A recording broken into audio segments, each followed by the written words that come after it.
मनसंवाद या कार्यक्रमात मी संजय बसुडे पुन्हा एकदा आपल्या सर्वांचं स्वागत करतो. निवडणुकांमध्ये वर्तमानामध्ये महिलांचं खूप महत्त्व आहे. म्हणजे महिलेचं महत्त्व केवळ घरापासून सुरू होत नाही, तर ती आकाशात उंच भरारी जशी घेते, क्रीडा क्षेत्रात जसं काम करते, तसं राजकारणात देखील तिचं महत्त्व दिवसेंदिवस वाढतंय. आणि पुढच्या भविष्यामध्ये एकूण राजकारणामधल्या निवडणुकांमधल्या उमेदवारांची संख्या देखील कदाचित पुढच्या दशकानंतर 50च्या पार म्हणजे 50%च्या पुढे जाईल, असंही जर का म्हटलं तर वावगं ठरणार नाही. पण या महिलांच्या असणाऱ्या भूमिकेबद्दल एक अशी महिला जी राज्य महिला आयोगाची अध्यक्ष आहे, ज्याला महिलांची सुखदुःख माहिती आहेत आणि त्या घेऊन राजकारणापलीकडे महिलांच्या विकासाचा विचार करणाऱ्या रुपालीताई चाकणकर आज आपल्याबरोबर आहेत. आपलं मनपूर्वक मनसंवाद या कार्यक्रमामध्ये मी स्वागत करतो. रुपालीताई, आपण राज्य महिला आयोगाच्या अध्यक्षा म्हणून काम करतात. अनेक वर्षाचा प्रदीर्घ अनुभव आहे. हा अनुभव गाठीशी लक्षात घेता महिला निवडणुका आणि राज्य महिला आयोग या तिन्ही त्रिसूत्रीतून आपण कसं पाहता?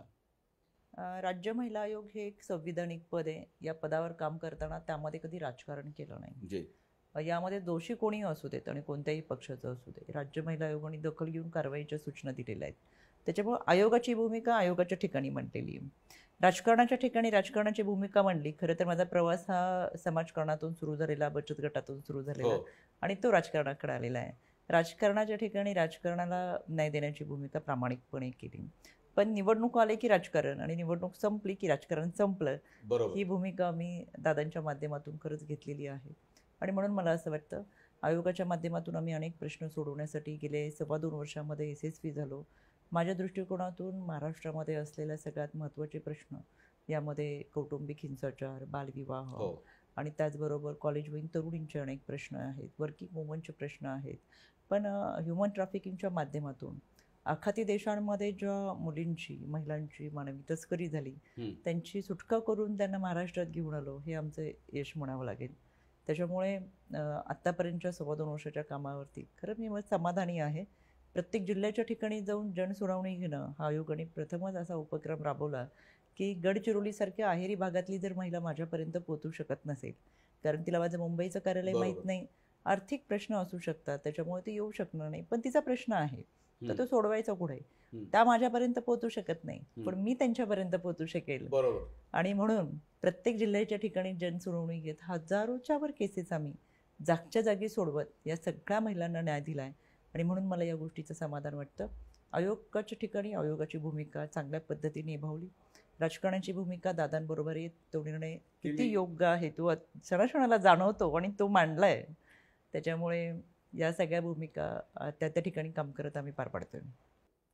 राज्य महिला आयोगाचं पद जे होतं ना, पूर्वी शोभेचं पद म्हटलं जायचं आणि फारसं काही कोणाला कधी लक्षात नावं पण आजकाल लोकांना आठवत नाहीत पूर्वीच देखील.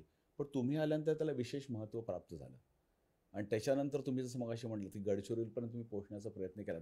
अशा एखादा अनुभव सांगता येईल का की ज्याच्याकडे राज्य महिला आयोगाचे अध्यक्ष म्हणून तिला आपल्याला न्याय देता आला आणि खूप मोठं समाधान असतं? संजय सर, माझ्या आयोगाकडे दररोज येणारे मेल हे हजारोच्या वर असतात, तक्रारी असतात, पोस्टाने येणारी असतात, प्रत्यक्ष येऊन भेटणारे असतात.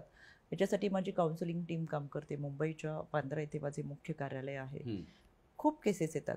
विशेष म्हणजे मी प्रत्येकीला किंवा या प्रत्येक घटनेला घेऊन मुंबई कार्यालयापर्यंत पोहोचू शकणार नाही अशा महिलांसाठी माझ्या पुण्याच्या कार्यालयामध्ये जनता दरबार ठेवते. अरे वा. आणि कुठूनही कधीही कोणी येऊन भेटू शकतं या जनता दरबाराच्या माध्यमातून. अशा अनेक केसेस आहेत ज्या आम्ही निकालात काढलेत. नुकतंच माझं उजेडवाटा हे कॉफी टेबल बुकचं देखील उद्घाटन झालं. यामध्ये अनेक केसेस आम्ही दिले. त्याच्यामध्ये सावकाराच्या विरोधात लढणारी एखादी आदिवासी बाई आहे, एक संस्थेच्या विरोधात लढणारी शिक्षिका आहे, कोरोना कालावधीमध्ये सर्व काही याच्यामध्ये गेल्यानंतर आपल्या हक्काच्या घरासाठी लढणारी एक आई आहे. आणि ह्या सगळ्यांना न्याय देताना आम्ही त्यांच्याबरोबर उभं राहिलो, याचं एक समाधान आहे. अशा अनेक घटना आहेत की खऱ्या अर्थानं एक मातृशक्ती काय असते, एक ऊर्जा काय असते, एक प्रेरणा काय असते, या माध्यमातून दिसतं. फक्त पाठीवरती कोणीतरी हात ठेवून लढ म्हणणारं लागतं आणि त्याची ताकद देण्याचं काम महिला आयोगाने केले. अशा अनेक केसेस आमच्याकडे येतात, त्याच्यावरती आम्ही काम करत असतो. आणि समाधान आहे की माझ्याकडे येणारी महिला ज्यावेळेस तिचा कागद घेऊन येते तो मी कायम माझ्या सगळ्या स्टाफला आणि माझ्या सहकाऱ्यांना सांगत असते की आपल्याकडे येणारी व्यक्ती ही कागद घेऊन येत नाही तर तिचं आयुष्य घेऊन येते. त्याच्यामुळे त्या आयुष्याला आपल्याला फार किंमत आहे. सगळेच दारं बंद झाले, सगळ्याच वाटा बंद झाले, सगळीकडे अंधारे, त्यावेळेस त्यांना शेवटचा प्रकार दिसतो तो म्हणजे आयोग. आणि इतका आयोगावर विश्वास ठेवून ज्यावेळेस येतात त्यावेळेस देखील आम्ही अनेक चौकटीतून जात, कधी कधी आउट ऑफ वेज जाऊन तिला न्याय देण्याचा प्रयत्न करतो आणि ती आमच्यासाठी समाधानाची गोष्ट आहे. राजकारणामधलं महिलांचं असणारं जे स्थान आहे, त्यांचं असणारं महत्त्व आहे, निवडणुकांमध्ये असणारं त्यांचं महत्त्व आहे, गेल्या दशकभराचा आढावा घेतला तर आता असं सगळ्याच राजकीय पक्षांच्या लक्षात आलं की महिलांची खूप मोठी भूमिका याच्यामध्ये आहे, तरुणींची खूप मोठी भूमिका आहे. कारण त्यांच्यापर्यंत या सगळ्या गोष्टी जर का पोचल्या, एका महिलेपर्यंत पोचल्या तर सगळ्या कुटुंबापर्यंत पोचतात आणि महिलेचा इन्फ्लुअन्स प्रत्येक कुटुंबात खूप मोठ्या प्रमाणात असतो. तर आपल्याला एकूण राजकीय चित्रामध्ये महिलांचं वाढतं स्थान जे आपल्याला लक्षात येतं आहे, किती आनंदाची गोष्ट तुम्हाला वाटते आणि त्या दृष्टिकोनातून विचार कसा करता? ही फार समाधानाची गोष्ट आहे. मी स्वतः एक सर्वसामान्य कुटुंबातून, शेतकरी कुटुंबातून आलेली महिला आहे. फारसं असं राजकीय वारसा कुठला नसतानाही या पदापर्यंत पोहोचत असताना प्रामाणिक कष्ट हे प्रत्येकाला घ्यावेच लागत असतात. पण तरीसुद्धा एक संधी आपल्याला चांगल्या पद्धतीने मिळते.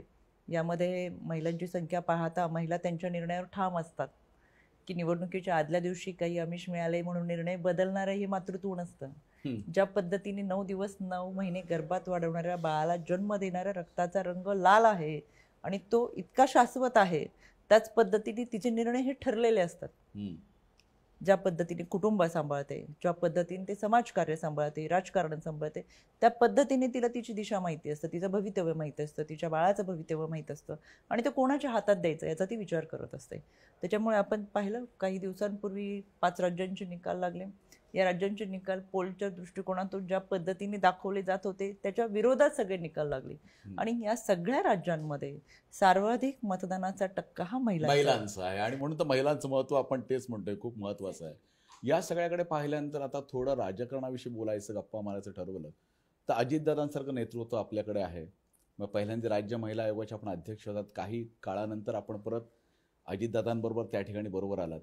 दादांच्या नेतृत्वाबद्दल काय सांगता येईल? एक त्यांचा असणारा व्यक्तिमत्वाचा वेगळा गुण म्हणून त्या ठिकाणी आपण त्यांच्याबरोबर आज आहात, काय वाटतं, काय सांगता येईल? खरं तर संपूर्ण महाराष्ट्र जाणतो दादा हे रोखठोक आहेत, त्यांच्यात निर्णय क्षमता आहे, प्रशासनावर पकड आहे, प्रत्येक गोष्टीची बारकाईने जाणीव आहे, प्रत्येकाबद्दल जाणीव आहे, प्रत्येक घटकाला ते जवळून ओळखतात आणि प्रत्येकावरती काम करण्याची क्षमता आहे. त्याच्यामुळे या सगळ्यांना न्याय देत असताना सहजासहजी कोणत्याही अवघड गोष्टीची उकल होत असताना ती सहजरित्या सोडवता येईल असं एकमेव नेतृत्व म्हणजे आदरणीय दादा. बरोबर. पण या त्यांचा वक्तशीरपणा आणि त्यांची स्पष्ट भूमिका, राजकारणामध्ये अशी स्पष्ट भूमिका घेऊन काम करणारी फार निवडक मंडळी आहेत. तर काही वेळा या भूमिकेमुळे तुम्हाला असं वाटतं की दादा फारच स्पष्ट आहेत, पण काही वेळा असंही वाटतं का की हे स्पष्ट आहेत तेही चांगलं आहे, खरं ते समजताना तोच माणूस कायमचा पक्का राहतो? खरं तर दादांचा वक्तशीरपणा आणि स्पष्टपणा आहे या दोन गोष्टींवरतीच तरुणाई दादांवरती खऱ्या अर्थाने प्रेम करते. ही महाराष्ट्राची जनता प्रेम करते. जे आहे ते रोखठोक मानतात. करतो, सांगतो, बघतो हे शब्द दादांच्या डिक्शनरीत नाही. हो होईल ना, नाही होईल ही दादांची भाषा. आणि त्याच्यामुळे सर्वसामान्य माणसाला काय हवं असतं की कोणत्याही भूल थापा न देता, न फसवता, ढोंगीपणा न करता जे समोर आहे ते पारदर्शीपणे मांडायची भूमिका ही फक्त दादांमध्ये. त्याच्यामुळे महाराष्ट्राची जनता दादांवरती प्रेम करते. पूर्वी ना महिलांचा चाणक्यपणा लोकांच्या लक्षात, राजकीय लोकांच्या पक्षांच्या लक्षात येत नव्हता. आता अशा काही भूलतापानं बळी पडून महिला त्याकडे पाहत नाहीत. पण दादांसारखे जे व्यक्तिमत्व आपल्याबरोबर आहेत, जे काम करताना रोखठोक भूमिका मांडतात, किंवा महिला बालविकास मंत्री आदिती तटकरेंनी जे महिला धोरण आणलं ते प्रामुख्याने पुढे जाण्यासाठी त्याला जो काही निधी लागेल त्यातून आग्रही भूमिका घेतली. हे सगळं पाहिल्यानंतर काय वाटतं, याचा कितपत परिणाम येणाऱ्या सगळ्या निवडणुकांमध्ये, मतांमध्ये दिसून येईल महिलांच्या माध्यमातून? दादांनी जो काही निर्णय घेतला त्या निर्णयाच्या पहिल्या दिवसापासून महाराष्ट्रातला तमाम महिला भगिनी दादांच्या पाठीशी उभे राहिल्या. मग तो शहरी भाग असेल, ग्रामीण भाग असेल, वाड्या वस्त्या पाड्यांवरच्या महिला आल्या आणि अगदीच दुसऱ्या दिवशी महाराष्ट्रातून कानाकोपऱ्यातून येणाऱ्या महिला इतक्या मोठ्या प्रमाणात होत्या की क्षणात या सगळ्या महिलांना पाहिल्यानंतर दादांना आश्चर्य वाटलं की इतक्या शॉर्ट मेसेज किंवा इतक्या कमी कालावधीमध्ये इतक्या लांबून पालघर, धुळे, जळगाव, नंदुरबार इतक्या वाड्यांवरच्या महिला इथपर्यंत कशा पोहोचल्या. तर हे दादांवरचं प्रेम की दादा आम्ही तुमच्या सोबत आहे, तुम्ही जो काही निर्णय घेतला तो अगदी योग्य आहे. आमचा आता काही दिवसापूर्वी षण्मुखानंद हॉलला एक महिला मेळावा झाला. आश्चर्य वाटेल संजूजी तुम्हाला, बसायला उभं राहिला हॉलच्या बाहेर कुठेही जागा शिल्लक नव्हती. असं हे लाल वादळ या षण्मुखानंद हॉलमध्ये आलं ते केवळ आणि केवळ सांगण्यासाठी की दादा तुम्ही जो काही निर्णय घेतलाय तो अचूक आहे, आणि या निर्णयासोबत आम्ही सगळेजण आहोत. त्याच्यामुळे जिथं जिथं मातृशक्ती असते त्या ठिकाणी विजयाची पताका दिमाखाने डोलवते. बरं, तुम्ही आता असं वाटतं का की महिला कुठल्या खोट्या गोष्टींना किंवा भावनांना बळी पडणाऱ्या नाही राहिल्या, असं की काहीतरी कोणीतरी कुठला तरी जुना इतिहास किंवा जुन्या काही आठवणी सांगून किंवा मी कुणाला आणलं, मी पुढे आणलं, की तुम्हाला पण असे प्रसंग येतात मला वाटतं काहीतरी, की तुमच्याबद्दल म्हणलं असेल तुम्हाला राजकारणात कोणी आणलं, कारण एखादं बोललात वाक्य की ट्रोल करतात खूप हो, लोक. ते ट्रोलिंगचं एक फार मोठं विरोधकांनी त्याच्यावरती अगदी ट्रोल आर्मीच बसवली. हो. आणि मला आश्चर्य वाटतं की जे ट्रोल करतात तर त्याच्यामध्ये म्हणजे पॅकेट गँग बसवली, एक पॅकेज दिलेलं आहे त्यांना. आणि रुपाली चाकणकरांवरती इतकं ट्रोल केलं की इतकं पेमेंट असे. समाधान वाटलं, माझ्यामुळे इतकी कुटुंब चालतात. शेवटी ज्याचं सामर्थ्य असतं त्याला जास्त ट्रोलिंग होतं. पण मला आवर्जून सांगायचं आहे संजयजी, बरेच जण त्याच्यात ट्रोलिंग करताना की तुम्हाला आणलं आणि त्यांनी मोठं केलं आणि तुम्ही असं केलं तसं केलं. मला हसू येतं, कारण की त्यांना बरंचसं माहितीही नसतं. अर्धवट ज्ञानाच्या माहितीवर अर्धवट माहिती देत, अर्धवट ट्विट आणि असं अर्धवट डोक्याने केलेली ती कामं असतात. मला या ट्रोलिंगचं आश्चर्य याच्यासाठी वाटतं की खरं तर 2002 साली ज्यावेळेस आमच्या पुणे महानगरपालिकेमध्ये प्रभाग पद्धती सुरू झाली, तर त्यामध्ये माझ्या सासूबाईंना पहिली उमेदवारी मिळाली आणि ती आदरणीय दादांनी दिली. मग 2002 ते 2007 पर्यंत त्या महानगरपालिकेच्या 9वारी साडीतल्या पहिल्या नगरसेविका होत्या. अरे वा. आणि अतिशय चांगल्या पद्धतीचं काम त्यांनी महानगरपालिकेत केलं. त्यावेळेस त्यांच्या बाबत बऱ्याचशा बातम्या चांगल्या, म्हणजे अशा की सासू 9वारी साडीमध्ये महानगरपालिकेत जाणाऱ्या वगैरे.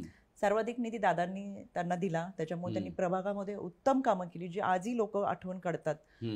दुर्दैवाने त्यांचं निधन झालं.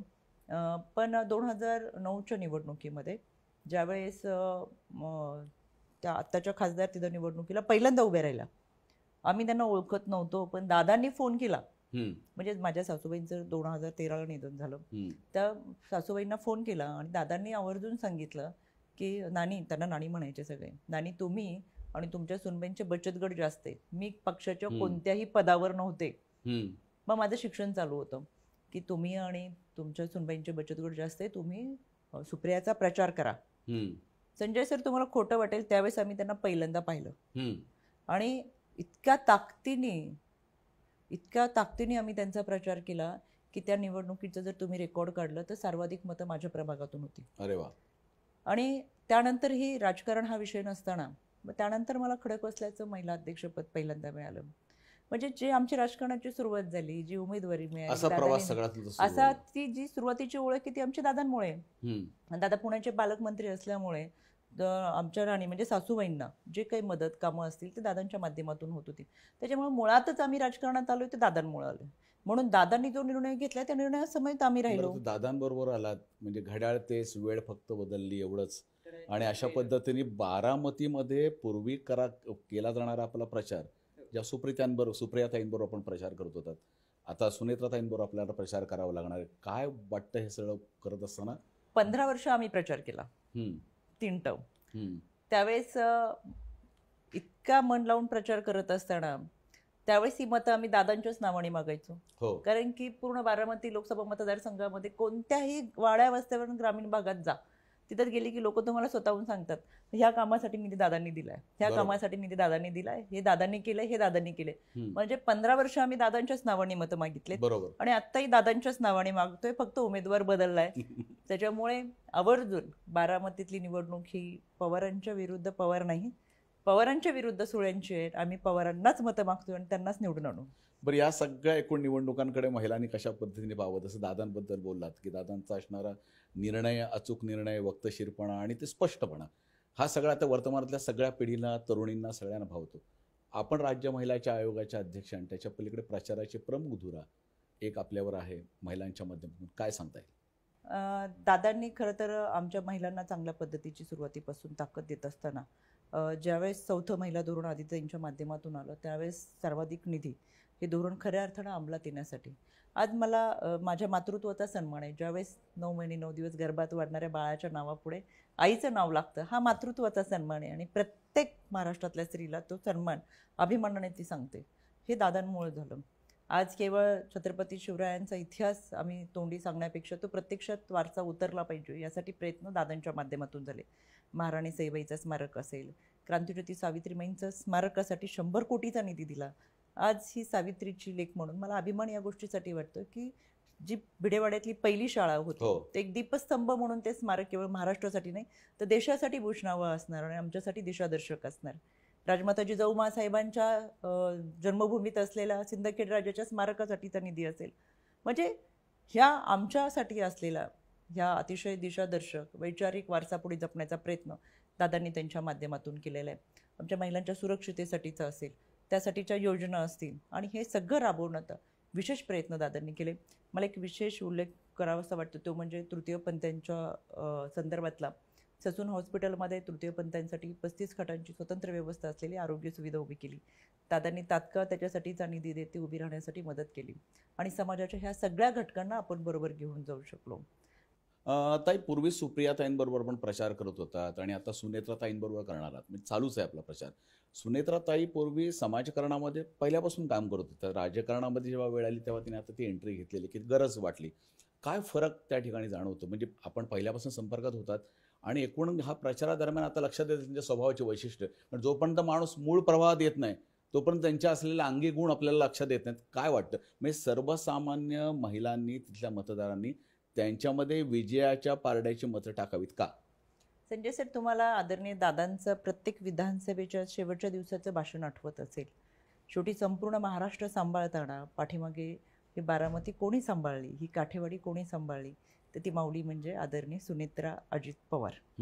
म्हणून मला असं वाटतं की मुळातच शेतकरी कुटुंबातून आलेल्या सुनेत्रा वहिनी या 2,500 कोंबड्यांच्या पोल्ट्री फार्मपासून त्यांनी सुरुवात केलेली. शेती पाहिलेली, शेतीतल्या महिलांची समस्या त्यांनी जवळून पाहिलेल्या.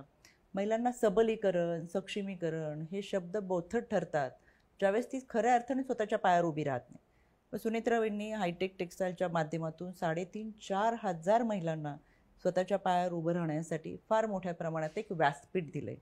आणि ज्यावेळेस 30-35 हजार रुपये महिन्याचा पगार घेऊन ती महिला कंपनीतून बाहेर पडते, टू व्हीलरवर बसून स्वाभिमानाने ती चालते, त्यावेळेस खऱ्या अर्थाने तिच्या चेहऱ्यावरचं समाधान म्हणजे हे सबलीकरण.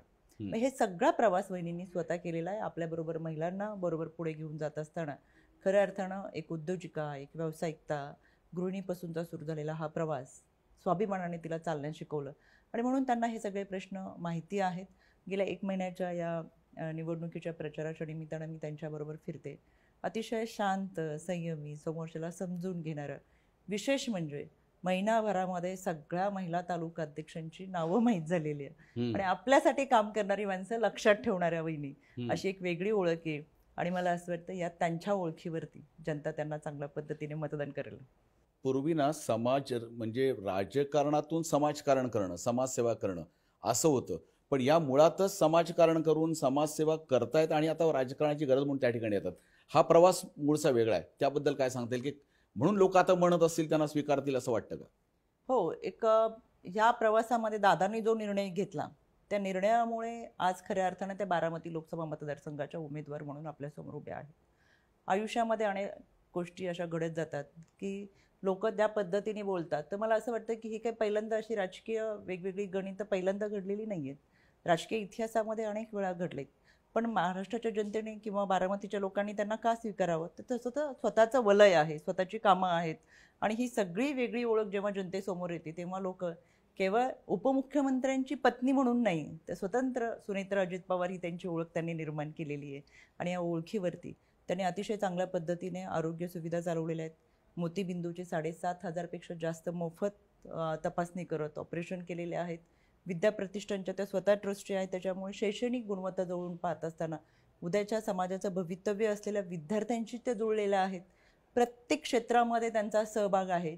इतकंच की त्याची जाहिरात कधी केली नाही आणि म्हणून जाहिरातीत नसलेली आमची ही व्यक्ती आता लोकांच्या मनामध्ये भरतीये. लोक अफाट प्रेम करतात. जिथं जाईल तिथं सांगतात की वहिनी आपण कामं केली पण कधी सांगितली नाही आणि कदाचित आता जनताच त्यांच्या कामाची जाहिरात करते. महिलापर्यंत सगळं पोहोचवण्याचं काम आपण दादांच्या माध्यमातून केलेलं आहे. म्हणून आजच्या मनसंवादमध्ये आपण रुपालीताई चाकणकर या राज्य महिला आयोगाच्या अध्यक्षा म्हणून केवळ नाही तर महिलांसाठी कशा पद्धतीने हा आयोग काम करतो आणि जेव्हा आयोग असा काम करत असतो आणि या सगळ्या गोष्टी जेव्हा महिलांपर्यंत पोहोचत असतात त्या अजितदादांच्या नेतृत्वावर कशा पद्धतीने काम सुरू आहे याचा खरा असणारा आखोदेखाल त्यांनी या ठिकाणी मांडला. रुपालीताई, पुढच्या एकूण वाटचालीसाठी आणि प्रचारासाठी आपल्याला मनपूर्वक शुभेच्छा. धन्यवाद.